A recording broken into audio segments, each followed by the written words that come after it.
never give up. I never give up. I never give up. Welcome back to Neff Inspiration, a show on YouTube and as a podcast with me, your host, Stephan Neff. Today's a great day to take a very close look at a fact that so many people underestimate or are not even aware of. Very simply, we all are addicted to something. Most people don't want to admit to that. And in fact, is that not a reason? Is that actually not a hallmark of addiction? The denial, the complete lack of knowledge about it, which is then often worsened with taboos, with the feeling of shame, of guilt, etc. Oh my goodness. Time to shine the light on addiction again on my show. And who better to discuss that with than Steve Ward. Steve is a man who, like me, has written a book about the ways that we can address addiction on a personal level and familial level, so that we can actually go out there and show up in a different way and maybe model different emotional intelligence, different showing up for our daily life, which in turn will change the world. I'm convinced about that. Steve is convinced about that. So this is going to be a good talk. Good morning, Steve. Welcome to my show. Thank you so much, Stephan. It's glad to be here. We are obviously kindred spirits, and I look forward to our time together. My goodness. When was the first time that you tried to escape your reality with either, well, typically it's alcohol for our generation, but sometimes my guests surprise me. What was your story? Well, first of all, I think we learn to escape reality at a very early age, normally even before substances come into play.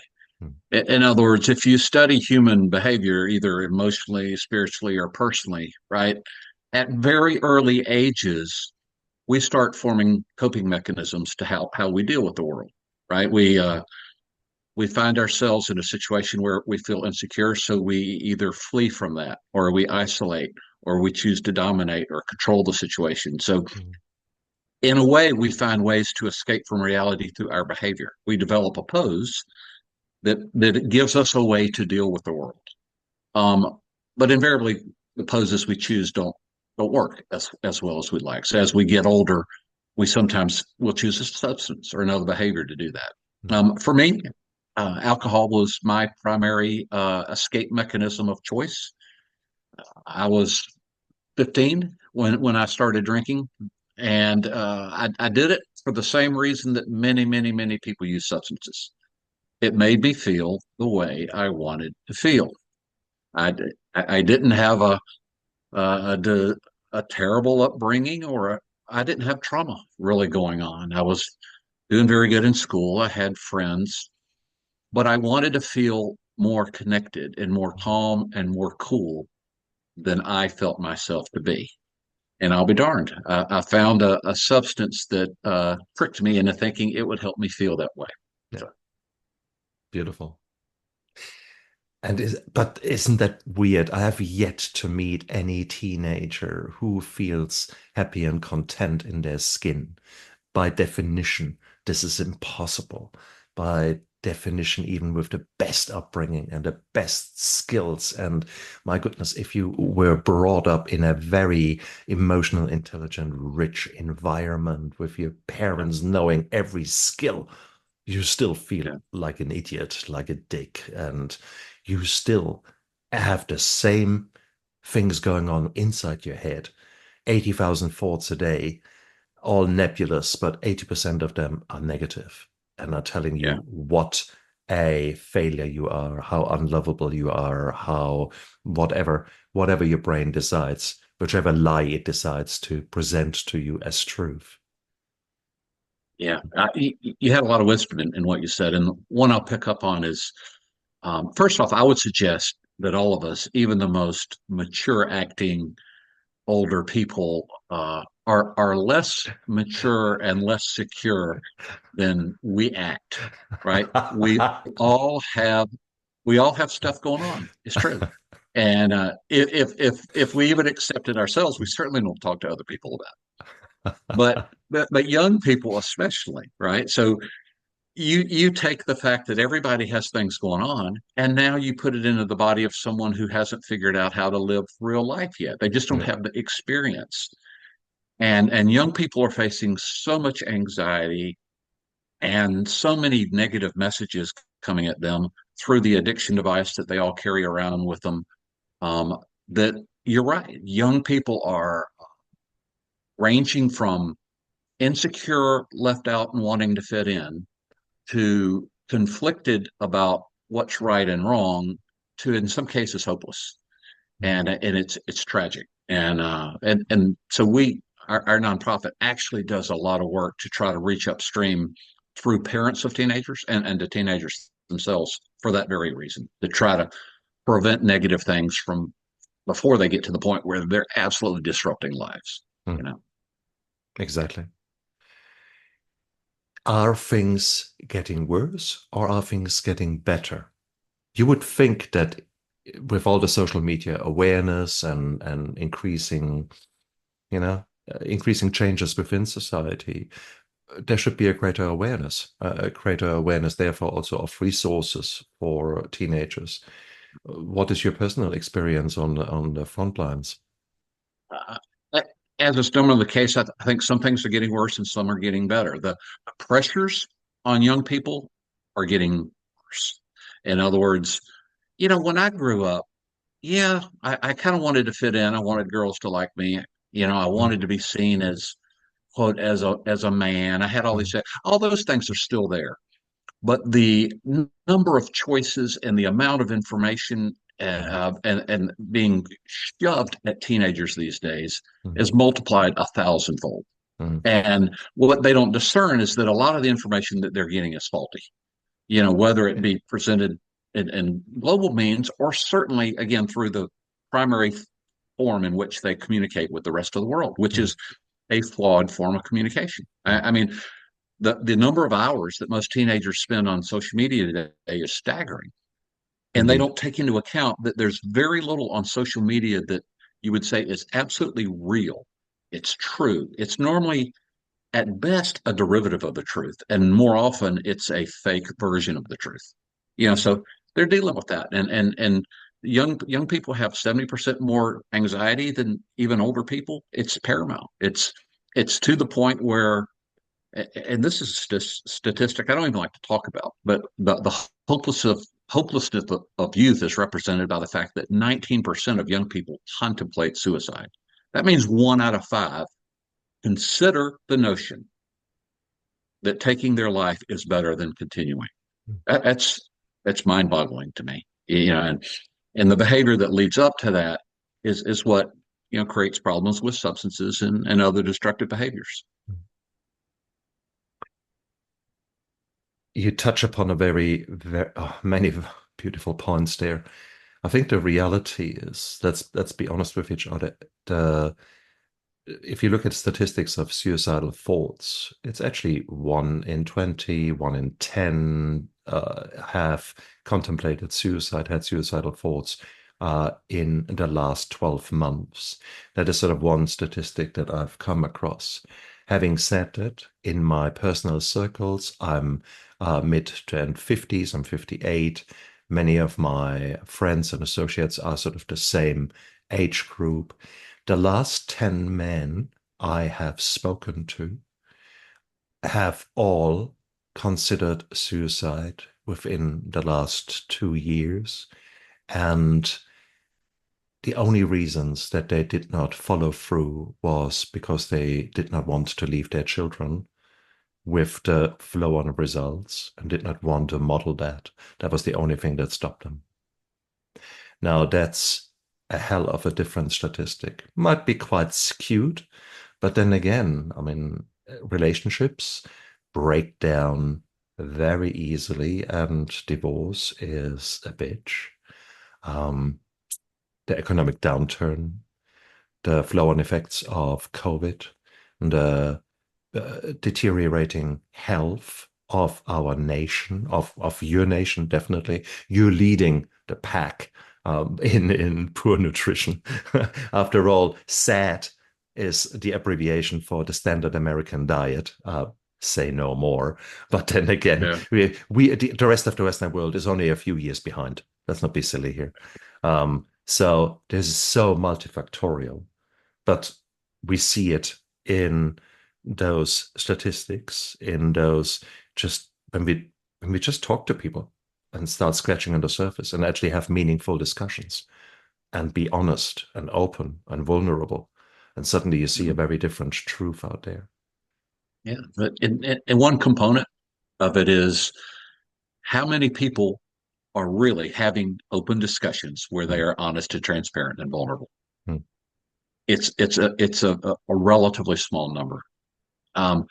Sometimes when I give talks, I'll and especially if it happens to be, say, I speak in lots of different organizations and companies and civic groups and churches in a lot of different settings, and I'll present two situations, one of which you would think should be the epitome of close communication and community. I'll say, imagine a conversation, right, where two people come together. One says, "How are you doing?" The other one admits, "Not so great. I've got something going on."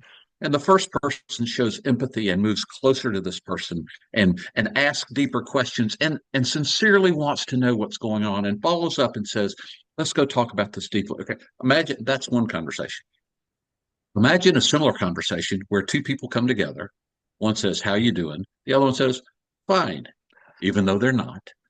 And so the first person they're just glad there's not an answer they have to deal with. So they accept the fine, they chit chat at a superficial level about nothing very important, and then they go their separate ways.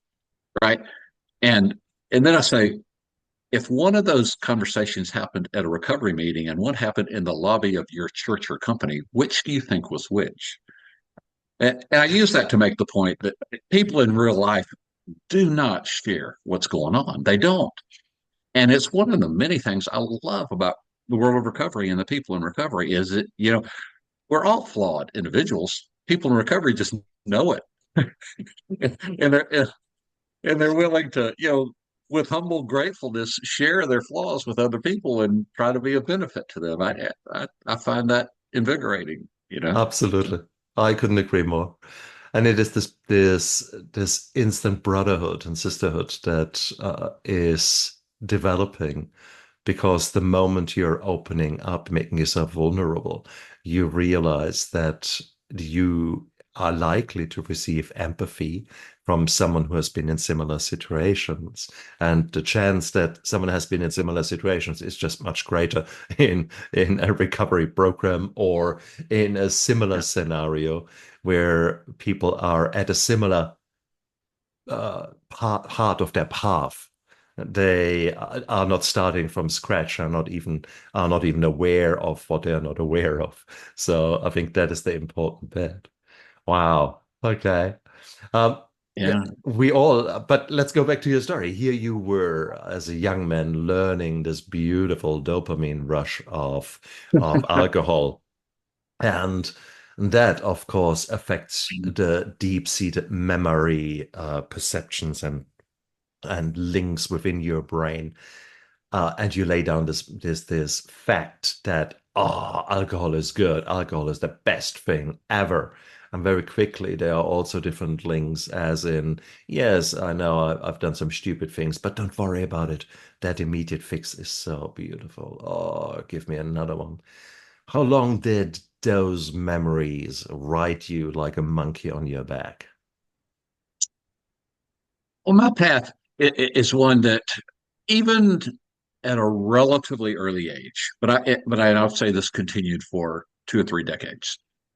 I charted a path that I refer to as high functioning alcoholism. Right? That's not, and I use the term high functioning alcoholism not to indicate that it was less of one, Yeah.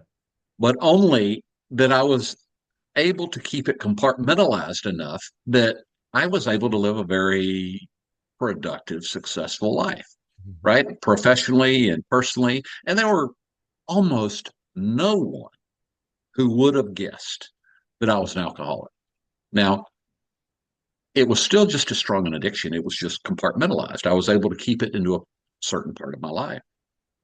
So that was either good news or bad news, right? The bad news was I was able to go on that way for 30 years, and I didn't hit bottom, as yet a lot of people in recovery talk about, until it eventually hit me how much of my life energy I was devoting to having a good buzz.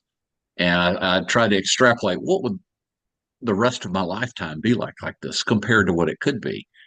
And those bigger picture reasons were what led me to the conclusion that I'd been fooling myself and I had been fooled for a long time. And I was living a less than pure form of what life is meant to be. I was, I mean, whether it's a behavior or a substance, right? If you're using, let's say, a substance to trick your body and deal with reality rather than dealing with reality in its own right, right? It's artificial. It's not what life is meant to be. And real life does have ups and downs, right? It does have anxiety and sadness, but that's part of the human condition, right? And it's in living through those things that in many cases we learn things that we're supposed to learn, right? As opposed to living in this artificial world where the buzz tells us that everything's okay. And we therefore, our maturity and our understanding of people and reality in the world is stunted. And so you mentioned a term that I like a lot. So therefore, you get a lot of people who are in their 40s and 50s, and they don't know what they don't know. All they know is, hey, if I do good at my job and make enough money, and if people think I'm a good person, everything's good. That's all they know. They don't know. They don't have emotional intelligence. They don't have self-awareness. They don't have spiritual depth. They don't have deep, vulnerable, transparent relationships. They don't. Those things aren't even in their lives, and they don't even know that they're missing. They don't know what they don't know, and they think that's what real life is all about when they're missing so much. So, you know, And society is often encouraging that because yeah, one of the attachment patterns and maybe also one of the features of broken people is a bad word. I'm actually want to move away from that. Um, from from people who have gone through things that have changed their core beliefs, often at a very early age as children. These attachment patterns, they lead us to seek external validation. In other words, the people pleasing, the insincerity, the kind of always being out there, always the external appearance is so important. And people who master that and master this seeking of external validation are often very good. In other words, I mean, all the alphabet soup that I accumulated behind my name over the years. So by me throwing myself into my work and showing up 120%, look at me, I'm the doctor, look at me, I'm an instructor for this and I'm doing that. I kept myself very busy. And I think that is another form of holic, a workaholic in this case. And society loves that, especially American society. You look, he's a self-made man. And we define ourselves by this self-made and by this drive. And look at my whatever your marker is, my Porsche, my house, my trophy wife, my girlfriend, whatever. So it's interesting, isn't it? Society yeah, has got actually quite a role to play. yeah, yeah. I'm thankful to recovery for many reasons, but it's interesting that my experience was, I was first going through recovery thinking about alcohol, right? But it took me a while to figure out I was also addicted to things like control, perfectionism, and achievement, right? and when I went to university and for the company I worked for, those things were rewarded. Control, perfectionism, and achievement. But they can be compulsive habits, Yeah. which can lead us to make sometimes faulty decisions in life, and we depend on those behaviors at times, but they're flawed. But those were just in my portfolio of addictions that I didn't know about. You know, Oh, I love it. Portfolio of addictions, Why just have one Yeah, when you can actually have the smorgasbord? Sir, that's what right. would you like today? Oh, I love it. Yeah. I love it. But yeah, the other thing you said that actually so much of your life was taken up by the thoughts of alcohol. And I always say I was incredibly busy. In the morning, I was busy hiding my hangover. Then I was busy thinking about the alcohol. Then I was busy buying the alcohol. Then I was busy hiding the alcohol. I was busy drinking the alcohol when no one was watching. And then I was busy trying to hide that I'm drunk. And then I went to bed. So I was a very busy man. So you're quite There you right. go. You're quite right. Yeah. This hiding. Was there much Yeah. hiding in your life? You say other people didn't realize. First of all, most of the Yeah. time that's actually bullshit. Yeah. Did they really not realize, or did they just Yeah. accept it maybe as Uh, part of life could at be. that time? I'm sure more realized than I realized we're realizing. But for me, I in college or university, right? I didn't hide it because again, it was applauded behavior. So I became very good at it. In the professional world, I would hide its degree. But I was in vocations. For a while, I was in sales, right? Well, Uh, sales is a very socially oriented behavior in which, going out to drink with clients or other workmates is fine. In fact, it was almost part of the culture in a way. So I didn't have to hide the fact that I drank. I think what I hid from most people is the amount that I drank. So if I was going out to a social engagement, right, where a normal person might have a couple of drinks together, right, I would have those drinks to get ready for the social engagement and go to the social engagement and find an excuse to leave so I could go home and finish drinking. Been there, done You know, that, it, vomited on the t-shirt. yeah. Ah, So man. Okay. So obviously we both have got the same behavior patterns. And whilst it makes me cringe to sometimes look back at that, keeping in mind also how far I've come nowadays, it's quite good to go back to basics and to just think, yep, okay, I recall those times. Thank you very much. Yes, I've moved on, but it's quite good to have a reminder. It's also good not to feel necessarily the shame and the guilt that maybe in the past I would have felt. Was there much guilt there for you? first, you mentioned two words, which I think are both important and they're similar, but they're slightly different, which are shame and guilt, right? Brene Brown does a good job of differentiating the two, but guilt is when we feel bad about something we did. And you could suggest that guilt therefore plays a positive role in our life, right? If we Mm, do something stupid, we probably should feel some degree of remorse, exactly. but it should be about the behavior or the mistake that we made. It should not become embedded in our identity. It's something that we can correct the behavior and move on. Shame is when instead of thinking we made a mistake, we think we are a mistake. And it becomes embedded in who we are. And that's when it becomes very Mm, self-destructive.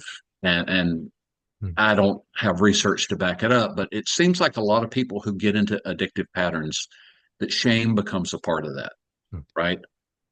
Normally, people in addiction are pretty smart people, right? In fact, statistics would say they're more intelligent on the average than the normal population. So they know that they're doing something that's self-destructive. Now, Mm. they're also very clever at building up rationales to prove that it's still an okay thing to do, right? But we know we're making a mistake. Uh, And therefore, we feel bad about it. And after a while, that just turns into a sense of shame. So we know, Aaron, I'm the person who keeps doing this over and over and over again. And unfortunately, there's only one way that we know to feel bad, which is so we take what could be a healthy reaction to, I feel guilty about something stupid I did, to an embedded sense of shame that becomes part of identity and part of the brain. So, Nicely said. uh, The we are of course also weird complex animals, and our neurochemical reactions are often a little bit different from man to man, human to human. Bottom line is there is a dopamine response that's beautiful. That dopamine, for example, is that love hormone, that love transmitter that is released when you take your baby in your arms and have a smell of your baby.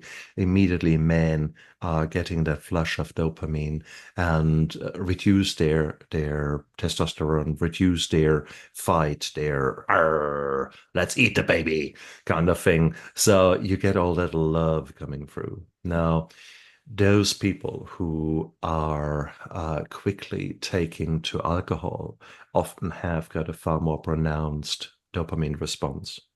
So dopamine super responders, so to speak. So when someone else has a zip of something, they say, okay, yeah, okay. Um, and I remember the first time that I felt that dopamine rush. It was the most beautiful sensation. My goodness. I had gone through a very long, dark time following a gang assault. And 5 years later, I was now at university, and uh, I had, on a Saturday afternoon, we were sitting in the summer under this huge oak tree in a beer garden in Germany. And we all had, by the time, probably a liter of beer, good German beer with actually some alcohol in there. So not necessarily comparable with the standard American drink. And we had it in, and suddenly I heard this laughter. And initially I looked around, and then I realized that laughter came out of me. And this was such a new sensation, this feeling of love. And it was bizarre, and I loved it. I loved it, and I will never. The sheer fact that I can now recall that in such detail, um, shows you the depth of memory lay down that occurred at that moment. So please learn from that. So learn to everyone out there when you just think, oh well, I don't know why people are doing it. Nancy Reagan's famous, just don't do it. Yeah, my bottom. You try when you've had such a profound, life-changing experience. My goodness. Did you ever experience it like that? Or was it just something that crept into your life and you just accepted it and did you have moments when you became a dopamine super responder? Um, I'm not familiar with what designates someone being a super respondent. I think everyone who gets involved in addictive behavior has a version of what you just described. Hmm. It might be less dramatic or pronounced or episodic. So I think for me, it just happened and I grow used to it Hmm. thinking that's that's what life is. In other words, as you said, right, we train our body to release dopamine. We literally train it. And I'm sure you know, Doctor, that we also rewire the circuitry of our brain. Hmm. There's a concept I'm sure you know about called neuroplasticity, right? That when we do the same behavior over and over again, yes, the chemical processes in our mind and the release of dopamine get trained. We actually rewire the neurons in our brain to mimic the behavior that we've trained it to. And these processes can either be your worst enemy or your best friend, right? In an addiction, they're our worst enemy, right? Because we are teaching ourselves a behavior that has negative consequences, and we're teaching it, but because it gives us a short-term positive feeling, it just becomes a very, very powerful force. The good news is we can turn that around, and we can use these processes to for good rather than to take us in a negative direction. And we can learn new habits, and we can find peace and joy and contentment in other ways that might not be as dramatic in terms of their dopamine release connection, but yet we can learn that life is good and life is better without having to rely on a substance or behavior to trick us out of what reality really is. So, And I guess that's where nowadays say I'm proud to be addicted, but addicted to life. addicted Uh-huh. to habits that I laid down, small habits, but things that I know are assisting me to be a better human. And it always makes me smile when I do something good for myself, even when I'm tempted to follow voices in my head that are not so nice. Yesterday afternoon, I just felt quite ratty and so suddenly there was this thought of, oh, I could do a pizza. Order yourself a big pizza with I don't know what on it. And I thought, okay, yep. And then I had already done some meal prep. I had already done some yummy chicken and had things prepared in the fridge. So it was very easy for me to just throw some things together. And instead of that 2000 calorie pizza, I had some super tasty, oh, gorgeous, healthy food. I ate that. Yeah. And at the end of it, I smiled. And despite the fact that I was actually initially angry, anxious, down, Mhm. I smiled because I Mhm. had not followed through on some crappy thoughts that were not serving me, but I actually had established habits that were now supporting me and Mhm. helped me because that pizza would have Mhm. laid in my stomach for hours, would have made me feel even worse, etc. So cool. These are the habits Yeah. that make me smile nowadays. But these habits Yeah. are non-existent, those good habits, when we're in the depth of addiction, when we're in the depth of Yeah. alcoholism. I guess Yeah. that's where our respective approaches come in. I've released, or I'm just about, no, by the time this interview goes live, the third edition of my Steps to Sobriety is released. So, guys, check it out because I've taken the 12-step approach and um, have put it in a different language, in a language that is applicable and far more understandable in 2024 compared with the 1930s when the original steps were actually brought out. Now, I'm not the only one who felt that the step approach is good but needed a bit of revising. You have written a book and you have got a system called Steps. Let's talk about that because it's all about those habits. It's all about Yeah. those beautiful steps of actually changing your life one step at a time, often baby Yeah. steps. Yeah. Yeah. It's the story of how the book came to be is also really a story I think that's meaningful to anyone because the book was just a vehicle, right? In my immediate nuclear family, which was myself, my wife, and our two boys, right? We were not your average family statistically. Depending on what you see, 1 in 7 people will suffer from substance abuse, but those numbers vary depending on the population. But in our immediate family, it was 3 out of 4. It was me. We've heard a little bit about me, and one of the lifestyle fabrications that enabled me to keep my alcohol kind of in a compartment for a while is that my favorite drinking buddy was my wife who had an alcohol problem of her own. I obviously have her permission to talk about these things, right? And then when our older son got into what we in the States will refer to as junior high or middle school, in other words, he was 13, 14 years old. We moved to another city and he had to pick a different peer group or set of friends. And he picked, a cool crowd who were making a lot of bad decisions. And he embarked on about a decade long journey that became very dark at times. So I found myself in recovery as a person, as a spouse, and as a husband. And the epiphanies that hit me were, well, I'll be darned. Some of the world's worst problems are very, very treatable. And I would suggest that substance abuse and mental health issues are some of the world's worst problems. They're certainly 2 of the 3 top healthcare issues around the world, according to many organizations. But in many cases, they're treatable. There are tens of millions of people who've gotten better. Many of them just don't go around talking about it. The second thing I saw is, I'll be darned, often they are preventable. And the way that they're preventable is if we learn behaviors and life skills so that we can deal with life on its own terms, rather than going down the road where we have to rely on a behavior or substance to get through life. So I thought that was pretty cool. And then I also saw that recovery, in fact, it's bigger than just us. It's a journey that involves other people, and even I would suggest it's a spiritual journey. So I I thought, well, in recovery, I'm going, this stuff is great. Why don't we teach this to everyone? Why do we wait till people, crash and burn and then send them to recovery for a year? Why don't parents raise their kids this way, right? Why don't we teach this in elementary school? Why don't companies use it in their professional development programs? And I went looking for books. And I wish I'd have found you back then. I don't think you, Stefan, I don't think No, your book was the probably first, out, but no, that's right. Mine came a little bit after yours, so that's cool. after So you're mine, right? forgiven. So, You're forgiven but there. same thing. We think the same way, right? So I wrote Steps, a Daily Journey to a Better Life. So in other words, we reached very similar conclusions, Yeah. probably half a world, right?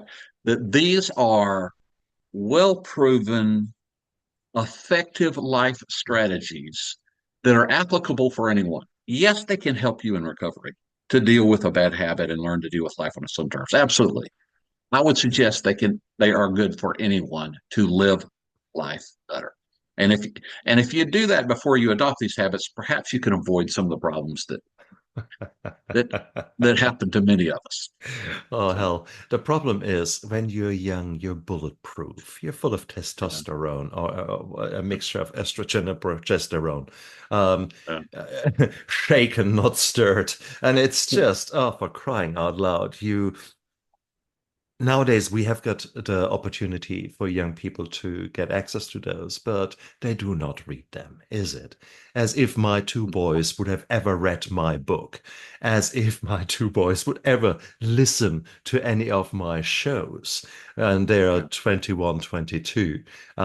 Yeah, right. Okay. So it's not often so easy, whilst we have got the benefit of hindsight and the benefit of the privilege of trauma, the privilege of having made wrong choices that came to bite us in the bum often enough.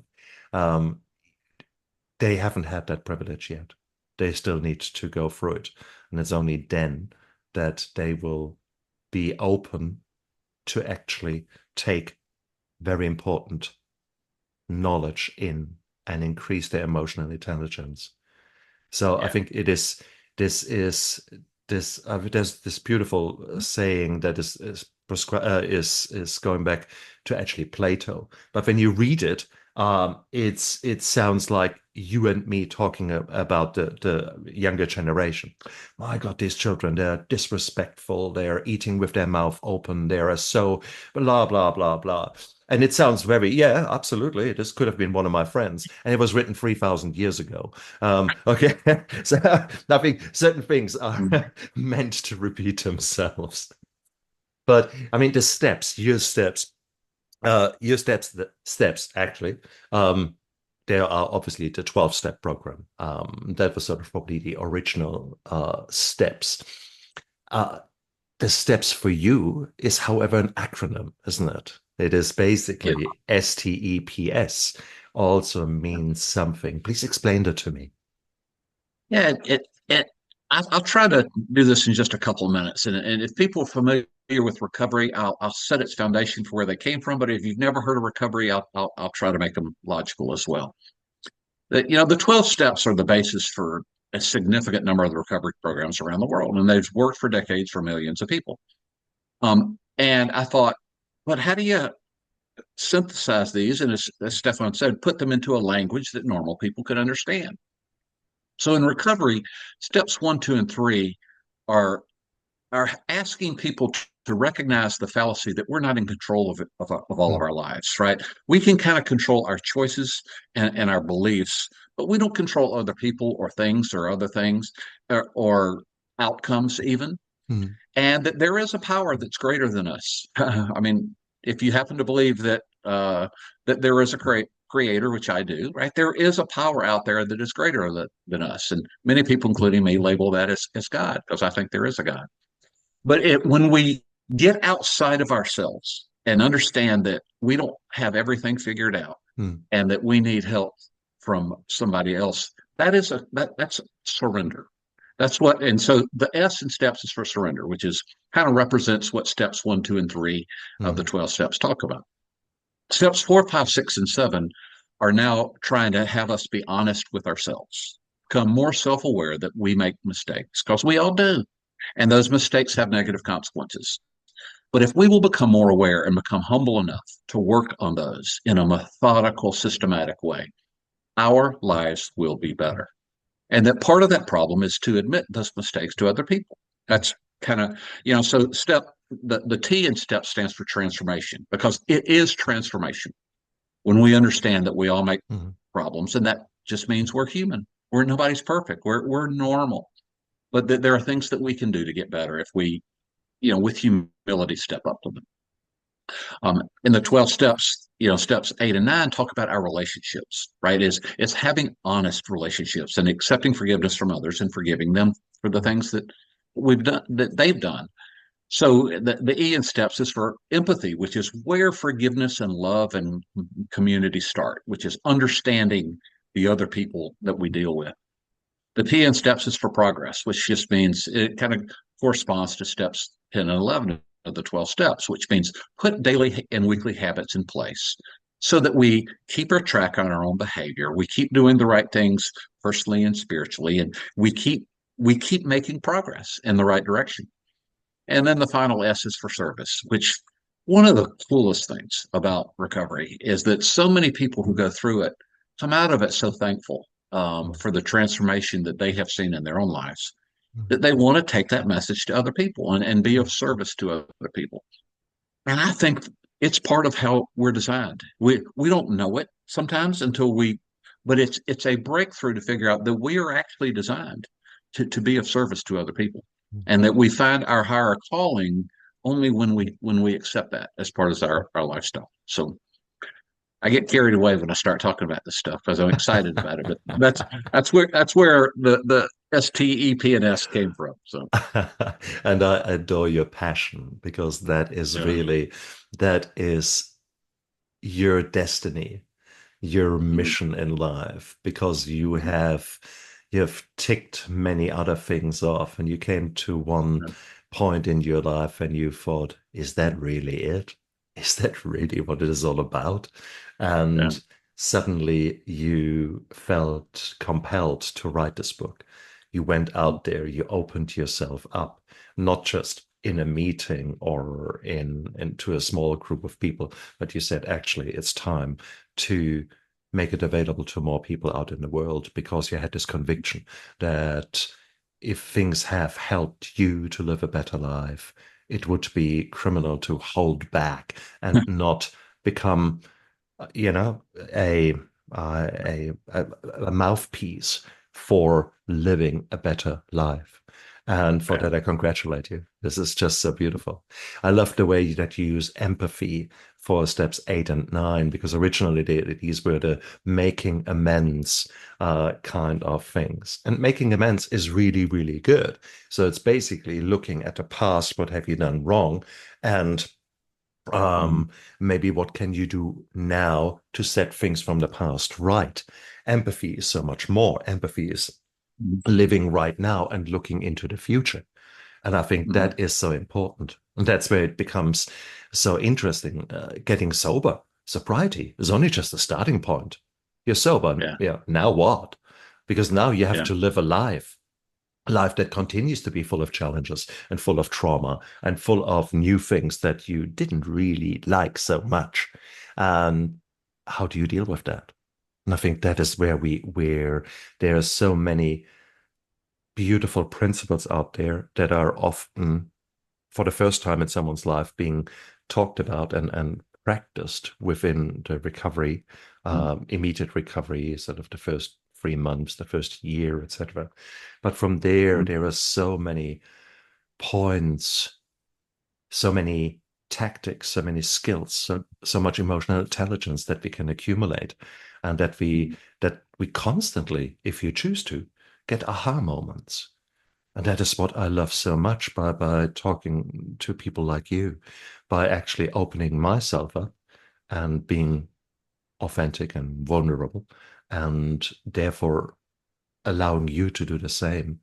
And we too will be changed people after this interview, It is impossible for us not to have grown, to have been infused, to connect, and that is powerful. That is powerful. It gives you the strength to look another maybe not so nice day into the eyes and say, "Bring it on. I will deal with that.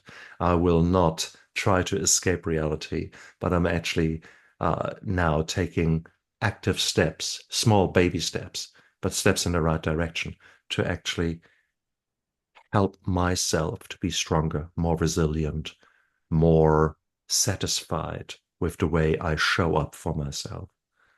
Wow. I love your steps. I love the way you've described them. For many people who are still in the darkness out there and who are only just sort of realizing, okay, maybe I have got a problem. What do you think would be one of the first things for those people? What are the low-hanging fruits that you would recommend someone who is literally still drinking the wine out of the coffee cup, coffee mug, and hiding his behavior? What would you tell someone Yeah. like that? I've written, I don't know, hundreds of articles over the years, that many of his blog articles and some of which have become books and other things. But one of my favorites is one I wrote called "Is It Okay to Drink?" And I try to take a fair, objective point of view to examine that question. Yes, with the experience of someone who drank to excess. Yeah. And so the first premise I lead in that is, I said, in some cases, it is okay to drink. Huh. There are many people who can go out and have a drink or two, and it doesn't cause a problem in their life, and they stay in control. Whether you look at it emotionally, spiritually, or psychologically, or relationally, for some people, it is okay to drink. But there's a lot of other people, and I'm in that group, for whom it's not. And then the rest of the article goes through, how do you know? And you can look at warning signs, and there are things that if you see them in your life, you probably have a problem. But everybody wants to know a magic number, like, well, if I have 9 drinks a week, is that bad? But 8's okay. Or if I only drink beer or wine, is that okay? And I don't really think those are the indicators. It's more, is it more in control of you than you are of it? It's kind of ironic, right? Is that if you ask someone, if you gave up alcohol, what would it be like? And if their most honest answer was, it wouldn't be that bad. I'd probably miss it, but it wouldn't be that bad. For those people, it's probably okay for them to drink. But if the answer that they give is a well-trained litany of all of the reasons why, like, well, I only drink beer and wine, and I don't drink at work, and I don't hurt anybody. Guess what? Yeah. They've already are probably years into that rationalization, and they know they know that they have an issue.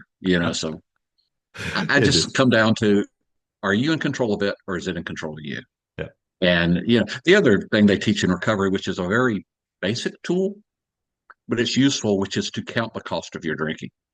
And I would say, really count the cost.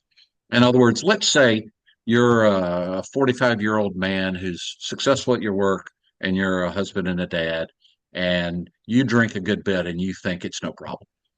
So you say, okay, does it affect your marriage? Oh, no, it doesn't affect my marriage. Okay, wait a minute. Does it affect your marriage? Are you as present for your wife as you would be otherwise? Are you um, as calm with her in all situations? Do you build her up the way? In other words, does it affect your marriage? Well, I guess sometimes it does affect my marriage. Sometimes I get too angry. Sometimes she accuses, oh, okay, it affects your marriage. Does it affect your role as a dad? Well, no, it doesn't. Oh, really? And you kind of go through the same thing. Does it affect your performance at work? No, I don't drink at work. Okay. Are you as alert as you would be otherwise? Yeah. Are you distracted at the end of the day because you're looking forward to the drink? Do you sometimes change the number of working hours? Or do you sometimes set about, when you really count the cost of what alcohol does, across all of the spheres of our life, the cost becomes significant, because we are using a substance to trick life and get through life. And over time, it affects everything one way or the other. And we delude ourselves into thinking that it doesn't. So if you could get really honest on counting the cost, it might wake you up a little bit. Indeed. And simply also take a look at the cost. Money is tight in many people in many families nowadays. What is actually the cost of your drinking? Now, a bottle of wine here in New Zealand, you're talking $15 or something like that. Well, one bottle is really nothing. Make that two bottles and then some that you pour down the drain. Say, no, tomorrow I won't drink. So if you make that $30 a day, I mean, that's probably rookie figures for some people. Well, if you now say 30 times 365, oh, no, I don't drink all the time. Okay, 30 times 300, 30 times 250. You suddenly think, okay. And then there is loss of income, as you probably have some more sick days. Then there is, and you actually add it up, you have many tens of thousands down the drain, or at least many thousands. I would like to come back to one of your statistics that you said. 1 in 7 is addicted. I would say 1 in 4. And there's some authorities here in New Zealand who say 1 in 3. So Yeah. I think that is the reality. And Yeah. with that, I don't include sugar addiction. I don't include workaholics, etc. Yeah. So if we look actually at the chemical addiction in its own right, I would put that higher. Yeah. And I wasn't expanding addiction to those kinds of things. It was mm, mostly alcohol, substances. But yeah, you're right. Yeah. Yeah. absolutely, absolutely. I'm aware of those figures. I just doubt them a little bit. Yeah. Um, Yeah. it is, but of course, it depends upon the sample that you look Yeah. at and the area that you look at. Okay, it Yeah. is. I, I, I'm sorry. Go ahead. Ladies first. So I say as a style also sometimes will tend to be a little conservative because for most people, the numbers are so dramatic, whatever they are. It's they make the point, so I would, Mm, but I'd love, I love the science behind this and the reality behind this. mm, So I like the numbers you're saying are mm, very likely more a representation of reality, mm. so Well, just look at the obesity epidemic that the United yeah. States has been experiencing over the last 10 years. Yeah. And you tell me Yeah. that this is not addictive emotional Oh, overeating yeah. as Yeah. a Yeah. big contributor.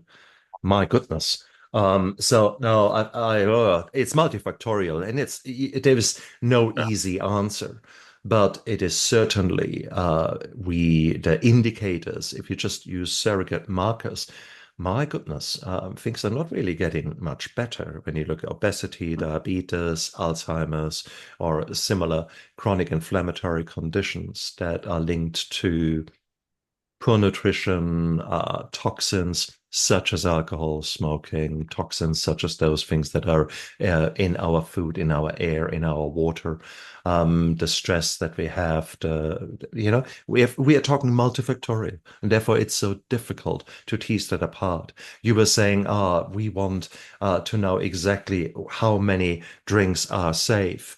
There was 2, 3 years ago, finally, sort of some consensus in the medical journals that really every single unit of alcohol, every single drink is reducing your lifespan.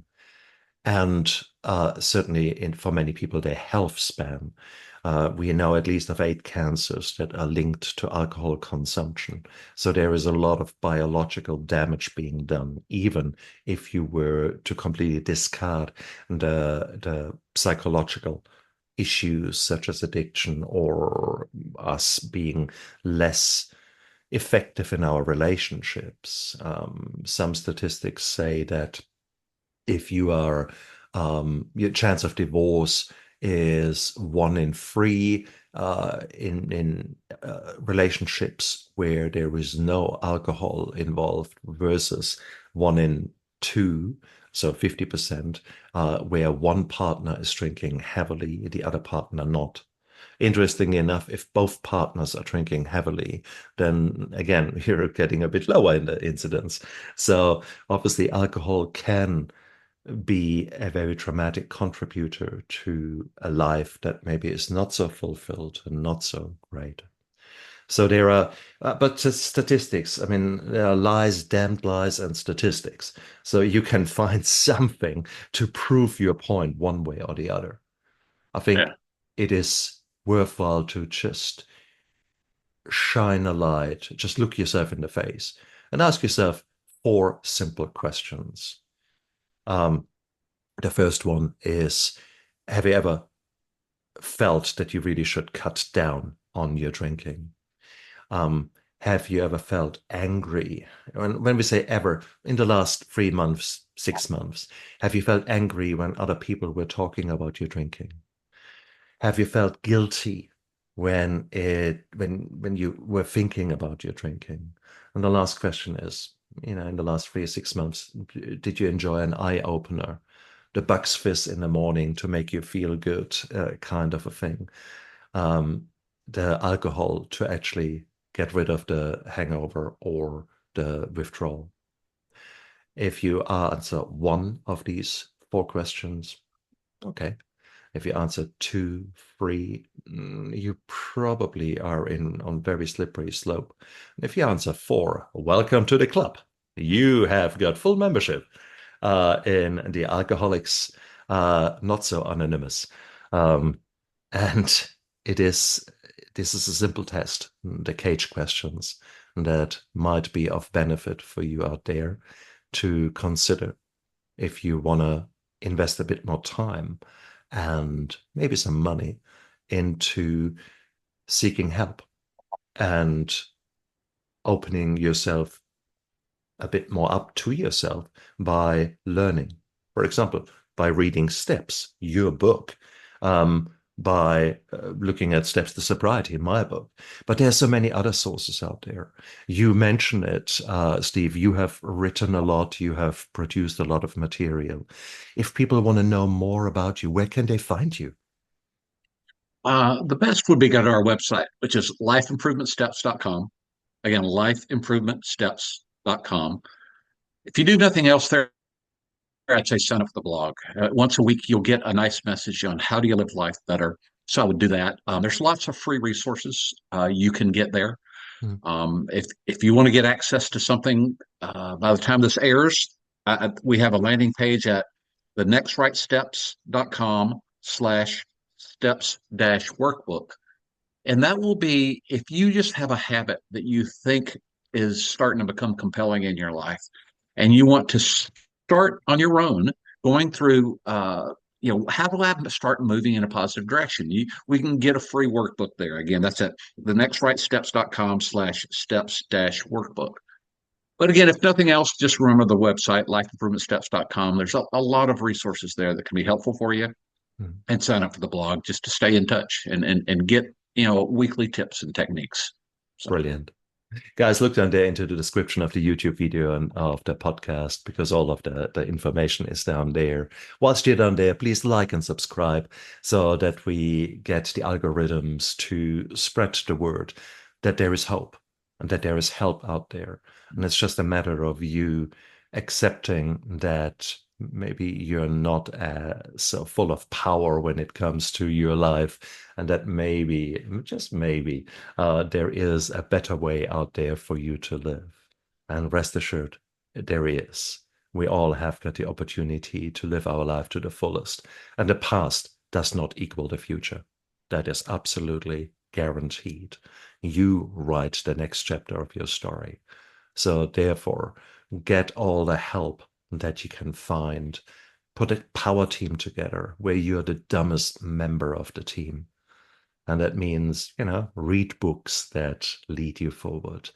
Connect with people who have been there, done that, and are now living a different life, a life that is maybe more akin to the life you want to live in the future. So surround yourselves with beautiful people and people who lift you up, not put you down. Steve, you're an amazing man. Thank you so much for being a guest on my show. It was a true honor to take a deep dive into addiction with you.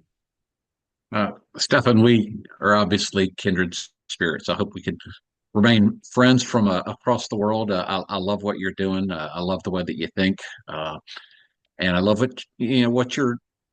In fact, it's a ministry to help bring these principles to the rest of the world so people can live life better. Cool. Fantastic. And you guys out there, look after yourself and live with intention. Bye. I never give up. I never give up. I never give up. Turn around.